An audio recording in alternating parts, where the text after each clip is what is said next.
Recently, I came across an opportunity to get the Z Flip 5 for just $300. As a tech nerd, I couldn't pass it. Hence, here I am with the Z Flip 5. And after using it for about a month, I can confidently say that it has changed my perspective about folding or flipping phones. One of the biggest reasons the Flip 5 has resonated with me is the fact that I'm not a big phone person. Although I would love to use a phone like the 15 Pro Max or the S23 Ultra, yet I can't because of their chunky size. This phone easily solves that problem. If I want to use the bigger display, I can do it anytime by unfolding the phone. If I want a compact phone, all I need to do is fold it. This has been such a game changer that I'm actually having a hard time switching to another phone. Looking at my next review device, that's the Pixel 4 XL.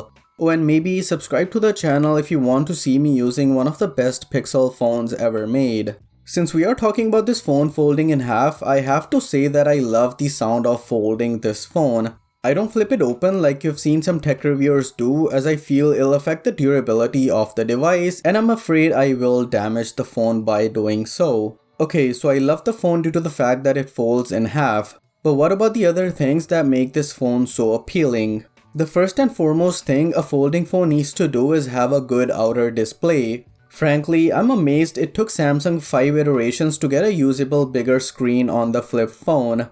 Although the outer screen on the Flip 5 doesn't do much out of the box, you can tweak a few settings to get the most out of it. The fact that I can do majority of the tasks while the phone is closed is amazing. I can take or make calls, reply to messages, check emails, set alarms, check the weather, and open any other app for a quick glance without actually ever having to open the phone.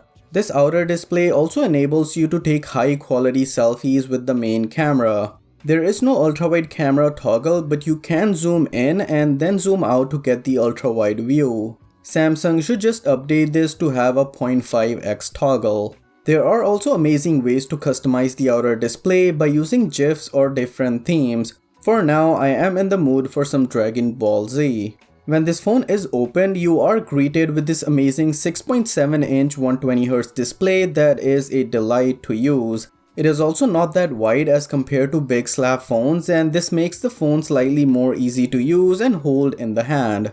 This is also a flagship level display. It can go up to 1750 nits, which is more than plenty for a sunny day. It is also buttery smooth due to that 120Hz refresh rate. So even though this phone folds in half, you don't have to compromise with the inner display at all. Oh, and I almost forgot to talk about that crease. It has never bothered me. Just like you forget a notch or a hole punch or the dynamic island doesn't exist or hinder the user experience, it's the same thing with the crease.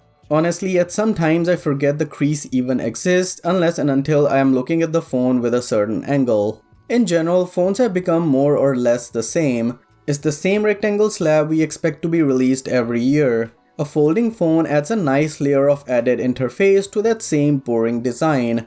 This is one of the biggest reasons I've loved using this phone. Now, even with a few shortcomings that I'll talk about in my review video of this phone, I still want to keep using this phone every day. It's something that you can only understand once you actually start using this phone. Now, I can't wait for Apple or Google to make a flip phone, and that's when the adoption rate for these types of phone will be much higher. And that's it for this video folks. Subscribe and I'll catch you soon.